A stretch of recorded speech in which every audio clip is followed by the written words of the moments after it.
You really think you're smarter than us? My mother's voice rang from the living room, a cold needle stabbing into my eardrums. I stood at the kitchen doorway, gripping a coffee cup, forcing myself to stay calm.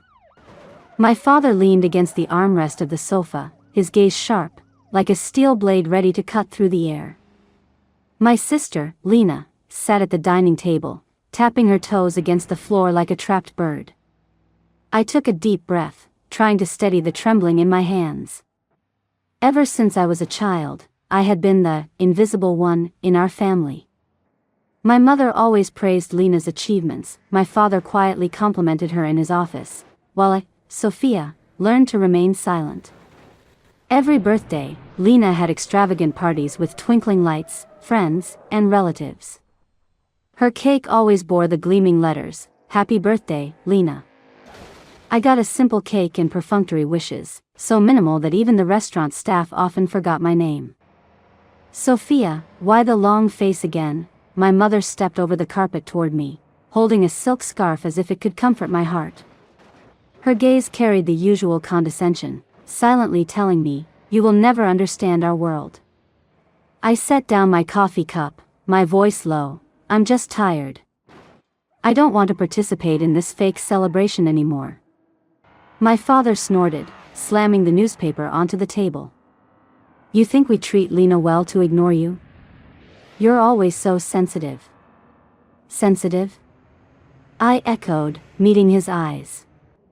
Outside, rain tapped against the balcony railing, scattering mottled light across the floor. Each drop mirrored those long-forgotten moments of being overlooked in childhood, hammering against my chest. I remembered one winter in elementary school. Lena came home with the top math score in her class, and mother baked a fragrant cake for her. When I brought home a barely passing grade, there was not a single word of encouragement. The sting of comparison, of neglect, etched into me. Every attempt to express my needs ended in coldness or rebuke. They called me too independent, but in truth, I had learned to hide my needs because every expression of them brought only disappointment. After I started working, I tried to prove my worth.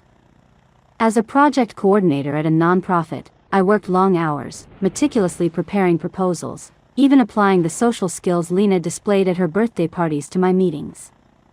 I wanted to prove myself, even if my parents never truly noticed. Yet, during family gatherings, I was still invisible. No one asked about my interests or acknowledged my contributions. This year, I resolved to change everything. For my 28th birthday, I wanted to be seen.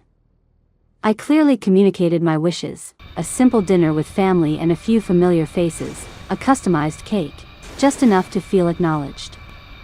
My father nodded, mother held my hand, tears glistening in her eyes, saying, "We'll make you feel how important you are."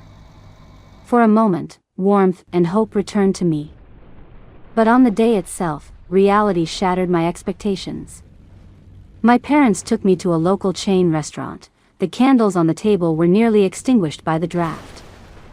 Lena arrived half an hour late, and my parents discussed her work while ignoring my anticipated celebration. My cake was a plain chocolate cheesecake, and the server mumbled, "Happy birthday," perfunctorily. I held back tears and silently blew out the candle. 5 days later, I saw photos of Lena's birthday on Instagram: lavish lighting, exquisite floral arrangements, dozens of friends, even a small live band. My heart sank, fury and betrayal boiling inside me. When I called my mother, she said lightly, "Sophia, this was to comfort Lena. She's been in a rough mood lately. We celebrated early." That's when I realized, it wasn't accidental, it was deliberate neglect and favoritism. I decided I would no longer remain silent. I cut all ties on social media, phone, and messaging apps, skipped family gatherings, deleted family groups. Everything fell into silence. At first, the quiet brought relief, a rare sense of control. I was no longer responsible for their emotions, no longer bound by their rules of favoritism. But their response escalated quickly. Calls, emails, friends, and relatives manipulated to paint me as unreasonable. My mother appeared at my apartment with tears and gifts, trying to force a conversation. My father wrote long emails accusing me of destroying the family and hurting Lena. Lena attempted to contact me through friends and fake accounts, persuading my friends to pressure me to return. Pressure, manipulation, and shame came at me again, but this time, I was no longer that child to be trampled. I began collecting evidence, screenshots, emails, social media records, phone recordings, eyewitness statements. Legal counsel got involved, and I filed for a temporary restraining order to keep them at a distance. When my mother rented the neighboring apartment to monitor me, I strengthened my security measures, legally protecting myself. Gradually, my revenge began.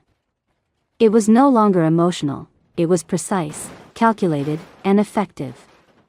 Every harassing message, every intrusive call, every attempt to manipulate my social network was meticulously documented and presented to lawyers. Witness testimony from friends, colleagues, and landlords made their interference impossible to deny. Mother harassed neighbors and landlords for information, only to be blocked.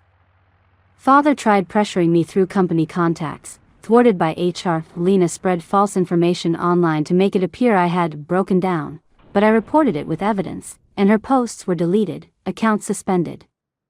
Every attempt to control me was stopped in its tracks. Finally, the court issued a formal restraining order. All family members must maintain a minimum distance of 500 feet, prohibited from contacting me through any third party.